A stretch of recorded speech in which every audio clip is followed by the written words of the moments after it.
Hello everyone. Today we are going to discuss about the fermentation medium. In any fermentation process, a fermentation microorganism is said to be most important for success of any fermentation. Similarly, along with this fermentation organism, there is an also importance of fermentation media, because this fermentation media also dictates the success of fermentation process, because whatever the yield of any fermentation process is there, that is also dependent on fermentation media. So therefore, in every fermentation process, when a fermentation media is to be prepared, its design is very carefully carried out. In this, a care is always taken that whatever the nutritional requirements of the fermentation organisms are there, that all nutritional requirements should be fulfilled by this fermentation medium. Because for a fermentation organism, during fermentation process, it requires nutrients for its own growth. Besides that, whatever the cellular constituents are there of that fermentation organism, for synthesis of it, it also requires large amount of nutrients. In addition to that, our main important fermentation product, for its synthesis, there is a requirement of the nutrients. So, considering all this, it is necessary that your fermentation media should provide all these things required by the fermentation organism for the fermentation process. Now, in that, the most important component present in the medium is carbon and nitrogen source, because in cell constituents, whatever the components are there, they are normally made up of or mainly made up of carbon and nitrogen. And whatever our fermentation product is there, this fermentation product also contains this carbon and nitrogen. And because of this, the due consideration is always given that what should be the carbon source and nitrogen source in the fermentation media. Next to that, for every fermentation, there are also other factors required by the fermentation organism during fermentation process. And because of that, there are certain components which are intentionally added to the fermentation medium. They are namely the growth factors, water, precursor, antifoaming agent, chelating agent, inorganic salts, dissolved oxygen, gases and buffers. So these are some of the other components which are said to be always present in fermentation medium as per the requirement of the fermentation process and the fermentation organism. It is also found that in any fermentation medium, if it is made from crude sources or it is made from some waste, agricultural waste, then in that case, because of the economics of the fermentation, sometimes the fermentation medium is not sterilized. And in that case, there is an also possibility that in your fermentation medium, there must be or there may be presence of some inhibitors for growth of the fermentation organism and the inhibitors of biosynthesis of the fermentation product. So while designing a medium, especially when you are going to use crude sources as a media component, a due diligence should be given that as far as possible there should not be presence of substances which are called as growth inhibitors or inhibitors of biosynthesis of product, because if they are present in the fermentation medium, likelihood that the fermentation organism will not grow as per the requirement of the fermentation process, and biosynthesis of the product will not take place up to the mark. Another important thing which we usually observe with respect to fermentation media, it is always said that this fermentation organism during fermentation process is under luxury metabolism. Luxury metabolism means what? In the fermentation media, whatever the media components are there which are required by the microorganism for fermentation process are always present in a excess amount, and because of this excess amount of nutrients which are required by the fermentation microorganism, it always enjoys this luxury metabolism. Usually the same fermentation microorganism which we observe in the nature, or if we grow them under laboratory condition, whatever the nutrients which are available to them for their growth, in nature they always have a very less amount of nutrients available for their growth. Similarly, in the laboratory media, we provide them restricted amount of nutrients.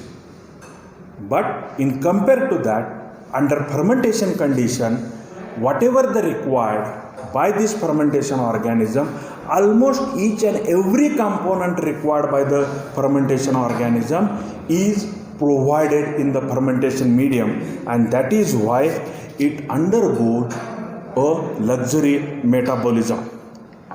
Right. Now in this fermentation media, there are certain components which are to be discussed carefully while designing a fermentation media.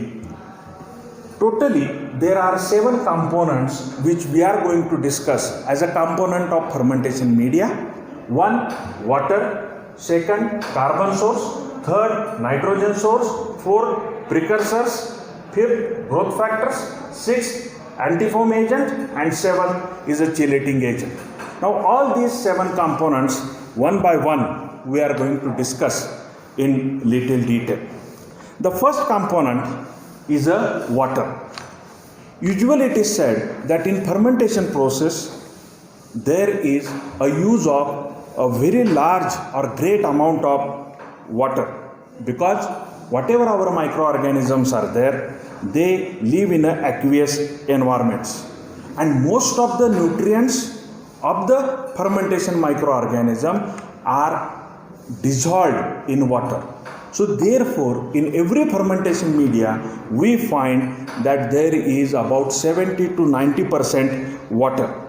Now this water not only provide aqueous environment to the fermentation organism, it also provides the micronutrients required by the fermentation organism. For example, copper, molybdenum, zinc, boron, and certain other substances. And these substances are very, very important for proper growth of microorganism. So water becomes a good source of these micronutrients. Similarly, water is also influencing the quality of your fermentation product. This is particularly true with respect to beverages which we produce by fermentation process. Now in that, whatever the taste which is associated with beverages is solely dependent on the quality of water. So therefore, always one has to take care that what kind of water source we should select for fermentation process and fermentation media preparation. Besides that, during fermentation process and after fermentation process, there is a huge amount of water used. particularly in cleaning of the equipments, cleaning of the fermenters, a huge amount of water is required. Even during fermentation process, whenever temperature is to be controlled, that time for circulation in the jackets of the fermenter, there is a use of water. So, a huge amount of water is required for any fermentation process. Therefore, it is always seen that this industry, whenever we are going to set, we try to set a fermentation industry where there is a good source of water is present, because this water is going to dictate a quality of our product, plus water is going to be required for in a large volume for other things associated with the fermentation process. So we have to select a location where good water source is available. There only this fermentation industry is set up. Then there is a second component, carbon source. Now, as I have said earlier, that in the fermentation media, carbon is a most important nutrient. Now, this carbon in the form of simple to complex carbohydrate, sugars, alcohols, different types of alcohols, organic acids, proteins, peptides, amino acids, or sometimes hydrocarbons are used as a carbon source in the fermentation media. Now, whatever these carbon sources are there, all these carbon sources, due to economics of the fermentation process, they are selected from crude sources, where in these crude sources, this carbon is present in the semi-purified form or in the form of hydrocarbons or in the form of polysaccharide. The crude sources which are generally used as a carbon source is either a beet molasses or a cane molasses. Even corn, whey, sulfite waste liquor, these are the waste of certain agricultural industries. Even the culp fruits or cannery waste is well-known source of sugars required for the fermentation process. Even sometimes there is a use of polysaccharides, mainly containing starchy substances derived from corn, wheat, rye, millet, rice, potatoes, sweet potatoes. They are also used as a carbon source. Sometimes as a carbon source we use cellulosic compounds or cellulose, but this cellulose is unable to be utilized by the microorganism. So if cellulose is to be used as a carbon source, it is very necessary that it should get a pre-treatment which is called as saccharification, where by using acids we allow that cellulosic compounds to get hydrolyzed and get converted into simple or complex sugar, so that it will be used during the fermentation process by the fermentation organism as a carbon source. Then there is a third component called as nitrogen source. Now, in every fermentation media, the nitrogen source which is used is always an organic nitrogen source which is in crude form. Particularly, whatever these molasses are there, cornstip liquor is there, sulfite waste liquor is there, they are a good source of nitrogen. Besides that, the crude proteinaceous animal and plant materials are often used as a nitrogen source. Even the fish meal, meat scraps, soybean meal, yeast and yeast extract, cereal grains, casein, cottonseed meal, linseed oil meal, peanut oil meal is said to be a good source of nitrogen. And these components provide all the necessary nitrogen required by the fermentation organism under fermentation condition. Now these are organic nitrogenous sources. Sometimes your fermentation organism is unable to utilize these organic nitrogen sources.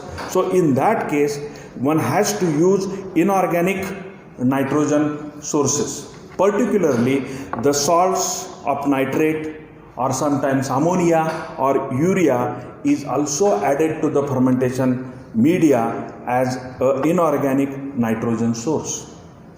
Then there comes a fourth component, we call it as precursors. Now whatever these precursors are there, they are very, very important substances which are added prior to the fermentation process in the fermentation media, or sometimes they are added to the fermentation media during the fermentation process. Now whatever these precursors are there, they are generally added with the aim that they will increase the yield of the product or they will increase quality of your product. The best example which we always give is of phenylacetic acid. This phenylacetic acid is a precursor for penicillin G production.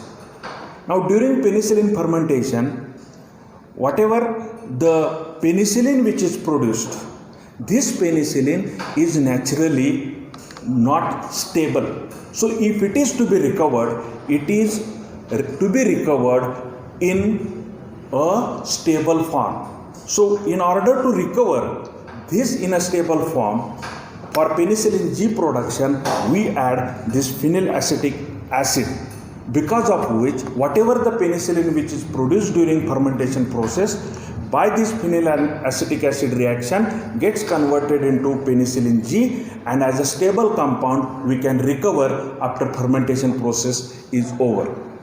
Similarly, in case of vitamin B12 production, we have to add the inorganic cobalt, because for structure, in the structure of vitamin B12, cobalt is one of the important chemical, and therefore during the fermentation process we have to add cobalt compounds to the fermentation media so that a good amount of vitamin B12 will be produced. So such precursors are always added so that during the fermentation process we will get the maximum product yield. Then there is a fifth component, we call it as growth factors.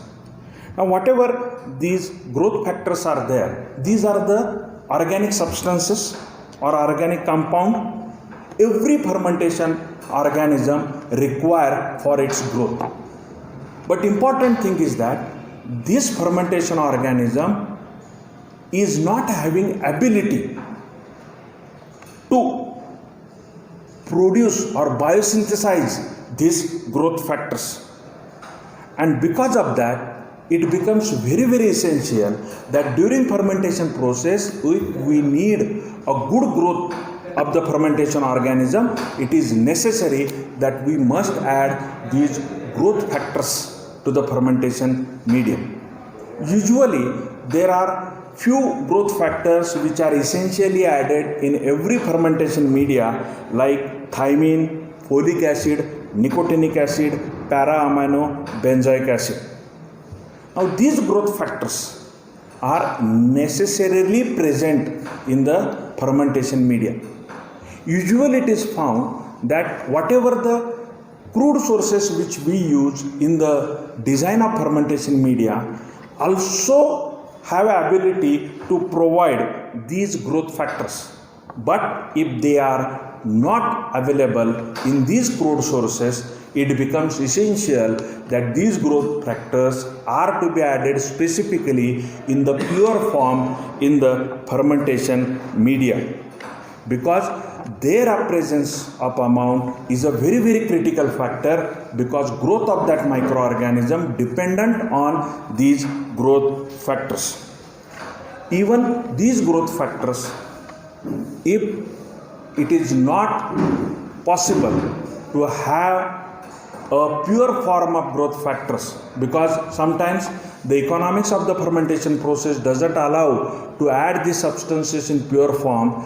Then it is procured from crude sources, particularly as hydrolysates of the cells or autolysates of certain cells. They becomes a good source of these growth factors. Then there comes a sixth component, which is called as anti-foaming agent. This is also one of the important factor, because it is usually found that in the fermentation media there is a presence of protein or proteinaceous material as a nitrogen source.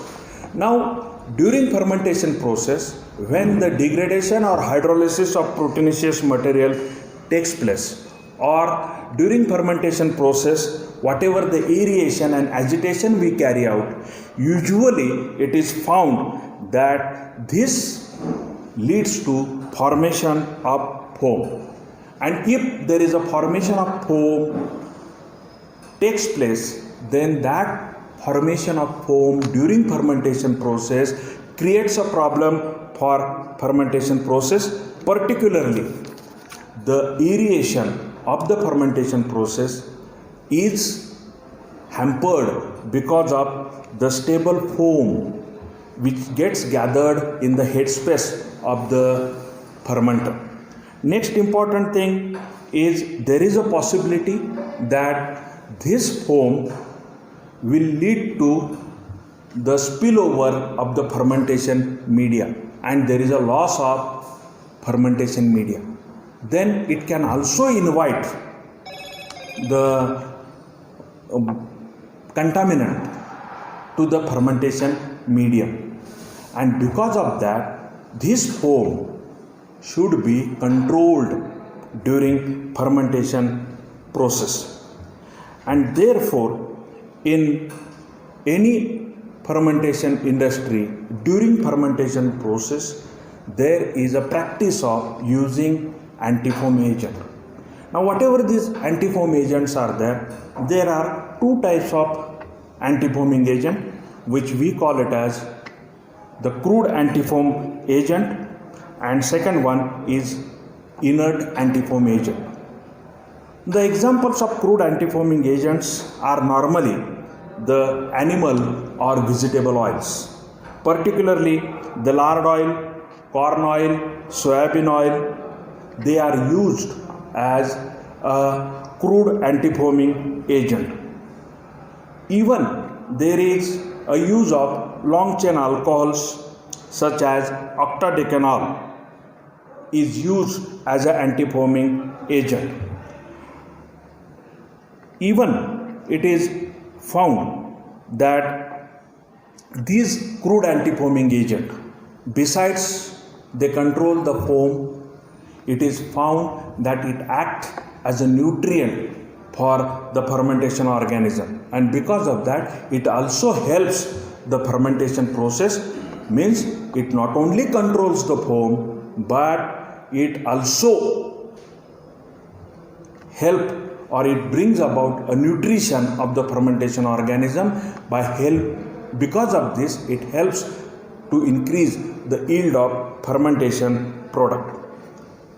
Even there are certain inert anti-foam agents which are used during fermentation process as per the requirement. Particularly the silicone compounds are used as an inert anti-foam agent. But problem associated with this inert anti-foaming agent is that they are very, very expensive. And when it is to be used on a large scale, then the cost of the fermentation process gets increased because of this because of this inert anti-foaming agent. And therefore, as far as possible, in every fermentation process, these crude anti-foam agents are used. Now, addition of anti-foam agent is again a very, very critical factor. In an ordinary fermentation process, there is a addition of this antifoaming agent is carried out by manual methods.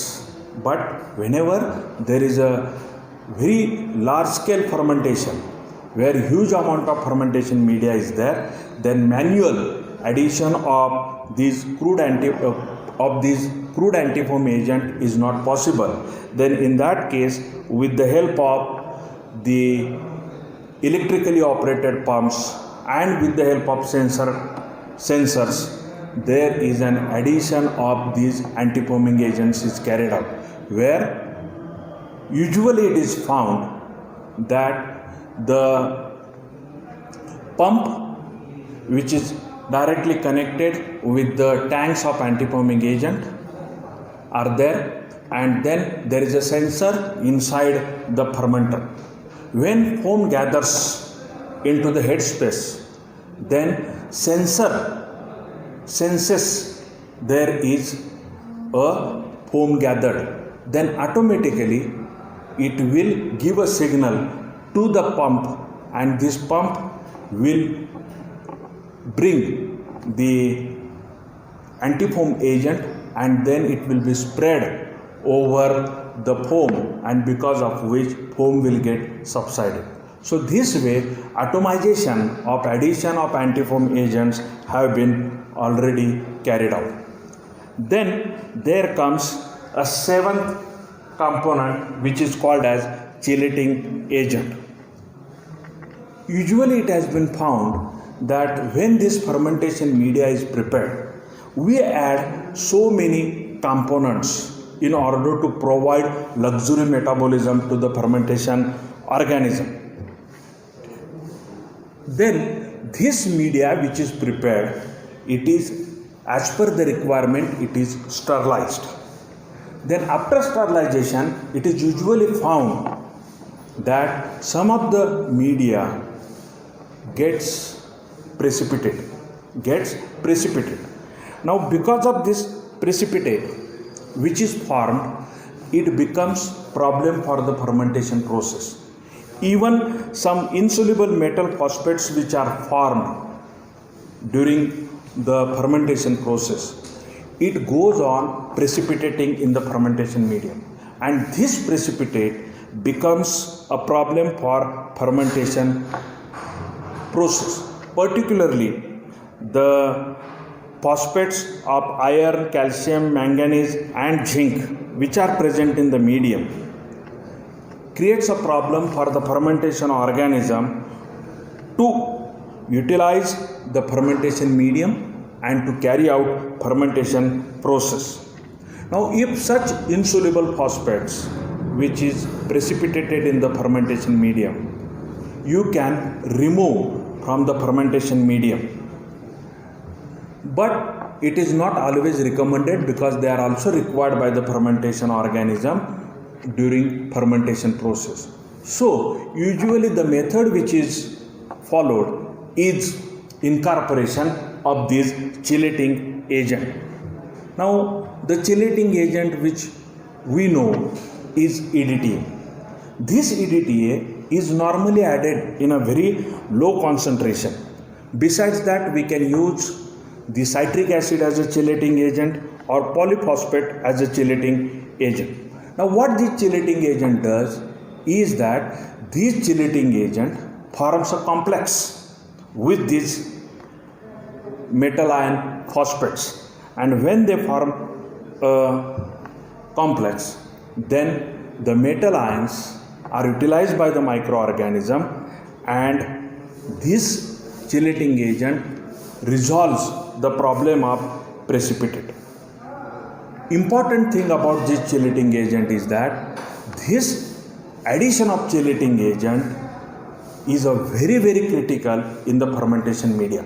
The reason behind that is some of these chelating agents are inhibitory to the fermentation organism, and if they are inhibitory, it will have an impact on the fermentation process. Therefore, very critically, these chelating agents are added into the fermentation medium, right?